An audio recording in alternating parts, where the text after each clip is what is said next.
Good afternoon to you. Mark Sudduth, HurricaneTrack.com, here in Wilmington, North Carolina. It's Monday now, the 11th day of December 2023. Glad you could tune in. Got a lot for you today. We're going to talk about where's winter. Yes, I know there is some cold air and there is snow on the ground, but widespread cold and wintry weather is really hard to come by right now. Instead, we've got tornadoes, at least we had over the weekend, with severe weather. It was pretty windy here at the homestead last night. Sounded like the house was rocking and rolling. Had to make sure all the Christmas stuff was still there. We'll talk about all of that, a little bit of a look at the tropics, some interesting information coming out from the North American Multi-Model Ensemble, and of course we'll also recap a little bit of what happened this weekend. Just a reminder that yes, severe weather is possible in December. Seems more common lately, unfortunately, but yeah, it's with us, especially during an El Nino setup. All right, as I said, good to have you join me. Let's start off first with a look at the National Weather Service homepage. Less active today, the remnants, though, of a pretty active weather pattern now leaving the northeast and the extreme northwest Atlantic here, where there are storm warnings in place. The major airports hopefully recovering from any delays that they had. Certainly there were some this morning as this potent storm system moved through, but now the map not quite as active, and we're going to get ready to flip the pattern and have a pretty quiet setup, generally speaking, with lots and lots of warm air from most of the lower 48 over the next few weeks. It does appear, and I'll explain to the best of my ability why as we go forward. Don't want to just tell you what's happening, I want to explain why it's happening and use some sources to help that.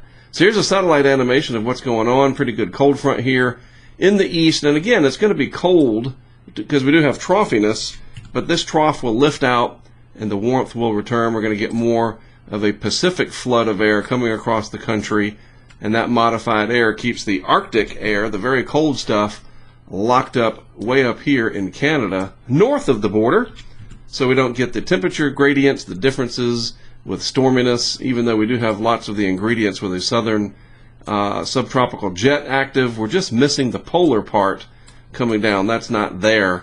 And as I said, I'll kind of break it down as to why that is as we go forward. Hey, listen, I heard from my friend and one of our partners down here in the VI is over here, Mark, Brent, telling me his tank, his cistern, is almost run out, has almost run out of water. You guys need some rain down here. We'll have to see what we can do. Looks like this front, we got another friend over here in Bermuda. He said he's going to get some much needed rainfall. It's not that far from Bermuda to the Virgin Islands, but boy, what a difference it can make in terms of the patterns. You know, you think of southeast Florida, they have been inundated with rain this year, but up in this area, you guys in the west coast have been pretty dry. But anyway, I just thought I'd mention that you do need some rain down here in parts of the Caribbean, and I just don't see it coming anytime soon. Nothing organized, unfortunately. A couple of tweets I'm going to show you here to help illustrate some of my points. My friend Dylan, he's not trying to be a Grinch, but don't bank on a white Christmas, he says, this year. Looks like a blowtorch pattern coming up for much of the lower 48 as we get through the Christmas period. Now, a couple of things about this. All right, it'll be great for energy consumption, lower bills, less fuel needed, fuel oil, that kind of thing, heating oil. So there will be an economic benefit on one side of that coin, but the other side, places that rely on cold temperatures, ski resorts, that kind of thing, people that remove snow. I talked about this with a friend of the project last year privately. Probably should have done a podcast episode about it. I was thinking about how long it's been since we've had a major snowstorm in the east, and yes, these big snow removal outfits, they do suffer economically because they have contracts. They have, you know, whether it's municipalities, entire neighborhoods, HOAs, whatever the case may be, shopping centers, and these contracts get negotiated, and, you know, it's like anything. If there's not a demand, then the need for it goes away and people stop budgeting for it, and it just creates a big ripple effect. So warmth is great on one end of the spectrum, but not so great on the other end, and it leads to other things like flooding, rain potentially. And I'm going to show you the GFS coming up. Wow. Wait till you see the storm that it's cooking up for this coming weekend in the next few days after that. Just a lot to show you here as we continue on with today's update. Now here's a really interesting tweet. I call John my friend. I've never met him in person, but we've interacted on Twitter through direct messages. And I hope to meet him out there in the plains or something soon to see him in person, because he seems like a really swell guy, as they say. And he tweets really good stuff, puts out really good information. Who is John? Let me just show you that. This is one good thing about Twitter. Some of the stuff I don't really like. We'll leave that alone. But I like it that you can just mouse over someone's handle and see what the deal is, right? So he's the real deal, and we like John's content. Well, we don't like those 666s there, right? If you believe in that kind of stuff. But anyway, hey, it is what it is. 666 consecutive days. I should put that in the description. Probably get a lot of weird views, right? We've gone a long time, we'll say, without a daily snowfall. Printer's talking to me over there of 1 inch. Anyway, distractions. If it's not cats, it's printers. Why do they do that, the printers? I printed something out 15 minutes ago. Anyway, it's been a long time since there's been a daily snowfall of 1 inch or more in New York City, where I'm headed later today. Talk about that later. This blows away the prior record, almost doubling it. 383 days, going way back to 1998. Medium range model guidance, and here's part of that, what Dylan was talking about, grinchiness, suggesting that North America will be flooded with warm air soon, that this historic streak will go on for a while. Yuck, if you like snow, and all things related to it. Another one from John. It's early, but global ensembles are hinting at an impressive precipitation event along the West Coast. Heads up if you're in California and elsewhere in the West. You remember last year I went out for one at the very early part of this year, an atmospheric river event. And yeah, they are a big deal. Looks like another potential huge setup for very heavy rain, big time snow in the Sierras, and you bet I will be out there covering it as soon as I get my eyes focused on something that looks reliable in terms of what the models are showing. There is nothing. I mean, lake effect snow is amazing. When you're standing there in the Sierra, I was out there early January of this year in Truckee during one of these atmospheric river events, and wow, the amount of snow was just phenomenal. Anyhow, looks like some stuff could be happening later in the month for our friends out west.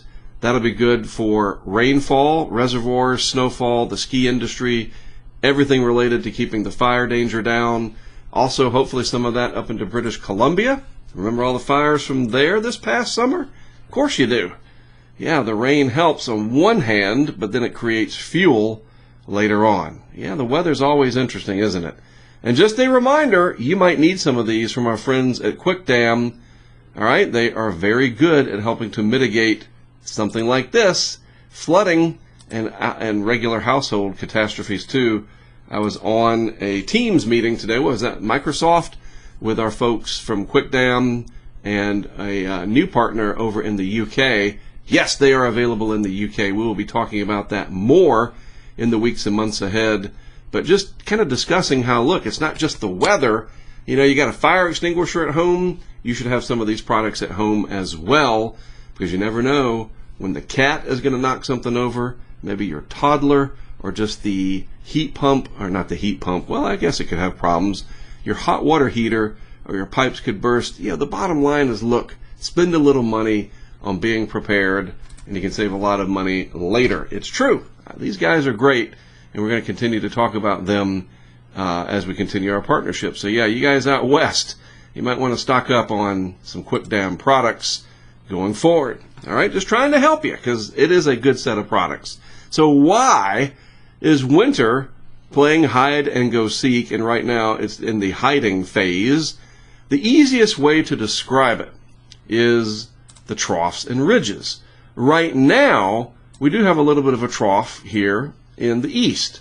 But as we go through time, and these are your anomalies over time, the heights in the atmosphere, Let's just slide this out to 1 week. All right, let's just look at a week. Now, that's a pretty solid signal for a storm, but it comes up from the south, from the Gulf. Elsewhere, it's nothing but high pressure out west, high pressure over southeast Canada, the northwest Atlantic, and any troughiness to get that cold air to come down on northwest flow. I'll try to draw that in. You see, it barely makes it to the northern tier states. It's just locked up. All this thick, high pressure, big bubbles of air keep the cold air, the troughs, away. Just like a big fat ridge can keep hurricanes away if they're headed right towards it. They can also steer hurricanes, but that's a whole different story. But we need this pattern to change where you see a lot more of this blue here dipping down into the lower 48, and that is just not happening anytime soon. And if we look at the actual surface map, so to speak, of the GFS over the coming days, I think we can stick with red. Look what happens here. If we just scroll this out, that's a quiet pattern until they get a little return flow, a return flow pattern. See, return flow around this high right here. Water very warm down here. The return flow comes around.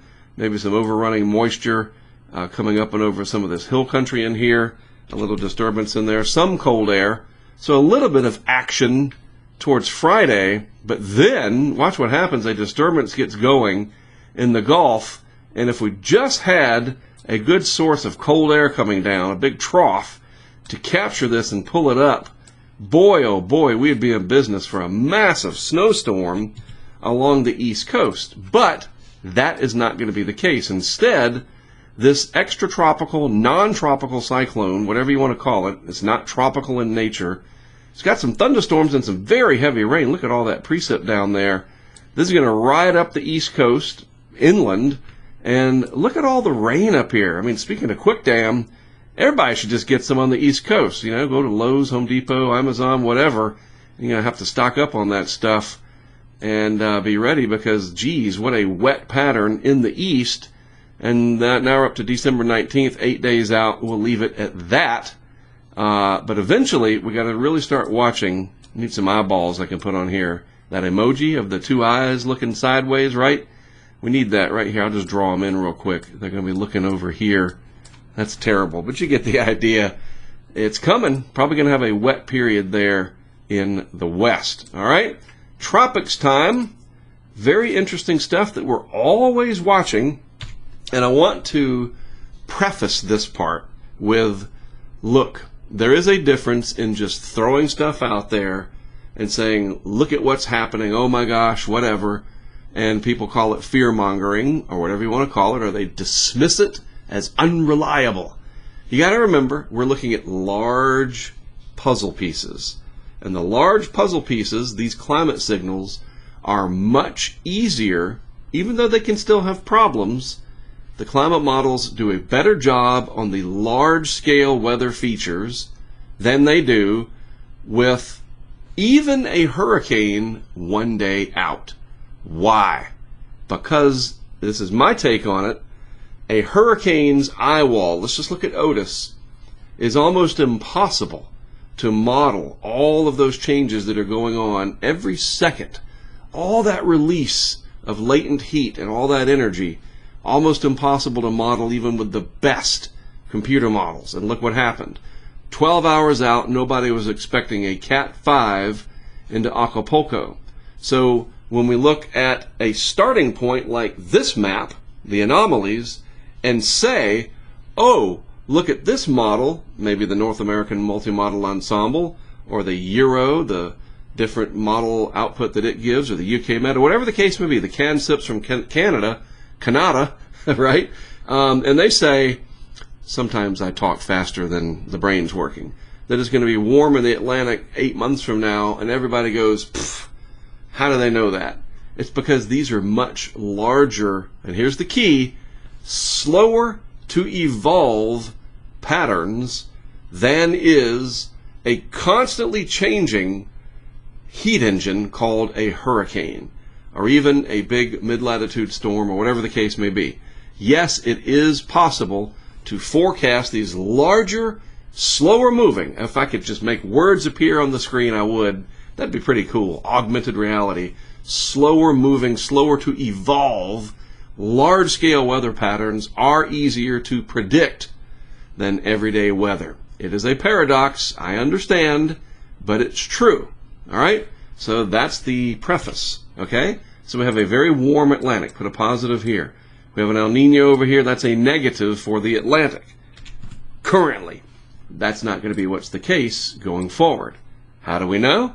The climate models. The North American Multi-Model Ensemble, the NMME, the CANSIPs, I showed you that last week. The NMME, especially here, has prompted our friend Ben to say, oh my. He said that out loud, way down in New Zealand. What did he see that made him think that and say that? This is the NMME forecast anomaly for June through August. Doesn't even go out through September. What can you take away from it? Obviously, a very active intertropical convergence zone, wetter through here than normal. Hey, Brent, you're going to get your rain, it looks like. And then all the way over to where the population centers are. And is this going to be exactly what happens? Of course not. But this is a shot across the bow, a warning, a possibility that we need to consider. Why does it have value? It has value because hopefully people can look at this and say, all right, the climate models are giving us months of lead time to prepare ourselves, our neighborhoods, our communities, our states, and our nations. Seriously. I say this often. This is a gift. I don't want people to look at this and be fearful. I'm not yelling and screaming. I don't have these emojis on here of, scariness. This is just science telling us, okay, next summer, something is causing this, and we humans know what would cause those anomalies. Tropical cyclones, more than likely. So we need to look at this and think preparedness way ahead of time. Why does it show such a favorable setup? And I like this. Ben answers that. Here's why the NMME shows an active Atlantic in 2024. We lose, this is so, there, look, that's gone. See? That turns to blue.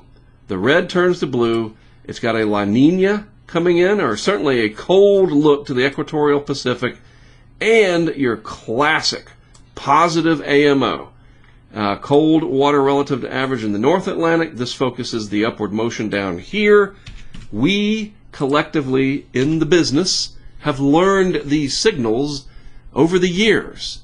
We know what to look for, and then we use computer models to help identify the patterns, the precip patterns, and what could happen with this type of setup. I'm always reminded, again, referring to Brent, there's always that weird, unexpected guest that shows up that throws a monkey wrench into things. We don't know what that might be. And I'll make a real quick sports analogy. It's just like looking out ahead after a season is over, like baseball season wrapped up not too long ago. People are talking about this trade, that trade. A certain team should be really good next year. Maybe they'll win the World Series. Everybody's got expectations for that. The NFL, the same thing after the Super Bowl. People are talking about who's graduating from what college, and they're committing possibly to be, committing whatever. They're going to be drafted in the number one spot, or whatever the case may be. Usually the worst team gets that draft pick. But you get the idea. Sports and weather, very similar. That we can look ahead. You have your prognosticators that make predictions. With sports, this team should do really well this coming season. And everybody gets all hyped up about it. But nobody says fear-mongering, I guess, right? I understand, because the weather has very negative impacts sometimes. But just like in sports, somebody could break an ankle. Somebody could have legal trouble. Who knows? There are a variety of random things, we call that chaos, that can disrupt the championship run that said team was destined to be on for the coming season. This should be what happens generally.